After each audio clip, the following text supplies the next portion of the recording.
മുതലപ്പുഴയിൽ കടലിൽ കാണാതായ ഷിജിന് വേണ്ടി 10ാം ദിവസവും തെരച്ചിൽ തുടരുകയാണ്. ആദ്യഘട്ട തെരച്ചിൽ പൂർത്തിയായി എന്ന് സ്കൂബ സംഘം അറിയിച്ചു. അപകടം നടന്നിടത്ത് തെരച്ചിൽ നടത്തുക സാധ്യമല്ല. അടുത്ത സംഘം വീണ്ടും തെരച്ചിലിനിറങ്ങുമെന്നും സ്കൂബ സംഘം പറഞ്ഞു. കോസ്റ്റൽ പോലീസിന്റെയും മറൈൻ എൻഫോഴ്സ്മെന്റിന്റെയും തെരച്ചിൽ പുരോഗമിക്കുകയാണ്. രജീഷ് നരിക്കുനി വിവരങ്ങളുമായി ചെയ്യുന്നു. രജീഷ്, എന്താണ് ദൗത്യസംഘം പറയുന്നത്? അജിംസ, ഷിജിനുള്ള തിരച്ചിൽ 10ാം ദിവസവും തുടരുകയാണ്. ആദ്യഘട്ടം സ്കൂബ ഡൈവേഴ്സിന്റെ പരിശോധന പൂർത്തിയാക്കി. ഇപ്പോൾ വീണ്ടും 2ാം ഘട്ട പരിശോധനയ്ക്കായി അവർ ഇറങ്ങുകയാണ്.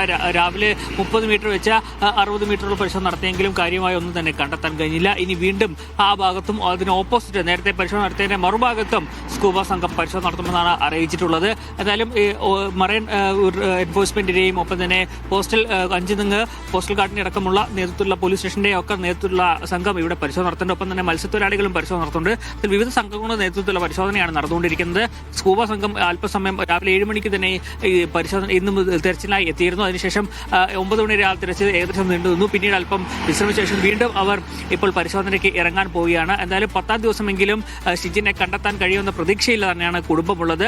എന്തായാലും കുടുംബത്തിന്റെ ആഗ്രഹം സ്കൂബ സംഘവും ഒപ്പം തന്നെ അത്യാവശ്യം ക്യാമറ അടക്കമുള്ള സാങ്കേതികവിദ്യ ഉപയോഗിച്ചുള്ള പരിശോധന നടത്തണം. കല്ലിന് ഇടയിൽ എവിടെയെങ്കിലും ഈ ഷിജിൻ കുടുങ്ങിക്കിടക്കാൻ സാധ്യതയുണ്ട്. അതുകൊണ്ട് തന്നെ അത് കേന്ദ്രീകരിച്ചിട്ടുള്ള ഒരു പരിശോധന നടത്തണമെന്നൊരു ആവശ്യമായിരുന്നു കുടുംബം മുന്നോട്ട് വെച്ചത്. എന്നാലും സ്കൂബ സംഘം അടക്കം എത്തിക്കൊണ്ടുള്ള പരിശോധനയാണ് നടക്കുന്നത്. പുലിമുട്ടിന്റെയും ഒപ്പം തന്നെ കല്ലിനിടയിലും ഒക്കെ തന്നെ അവർ പരിശോധന നടത്തി. പക്ഷേ അവിടെ നിന്നൊന്നും തന്നെ ഷിജിനെ കണ്ടെത്താൻ കഴിഞ്ഞിട്ടില്ലെന്ന ദൗർഭാഗ്യകരമായ വാർത്തയാണ് നമുക്ക് ഇപ്പോഴും നൽകാൻ കഴിയുന്നത്. എന്നാലും ഇന്ന് കണ്ടെത്താൻ കഴിയുമെന്ന പ്രതീക്ഷയാണ്. ഇന്ന് തെളിഞ്ഞ കാലാവസ്ഥയാണ്. ഒപ്പം തന്നെ കടലും ശാന്തമാണ്. അതുകൊണ്ട് തന്നെ കൂടുതൽ സമയം സ്കൂബ ഡൈവേഴ്സുമാർക്ക് പരിശോധന നടത്താൻ കഴിയും. ഇന്നലെ ആകെ 1 മണിക്കൂർ മാത്രമായിരുന്നു അവർക്ക് പരിശോധന നടത്താൻ കഴിഞ്ഞത്. ഇന്ന് കാലാവസ്ഥ അനുകൂലമായതിനാൽ കൂടുതൽ സമയം പരിശോധന നടത്തി ഇന്നെങ്കിലും ഷിജിനെ കണ്ടെത്താൻ കഴിയുമെന്ന പ്രതീക്ഷയാണ് എല്ലാവർക്കും ഉള്ളത്. അജിംസ്.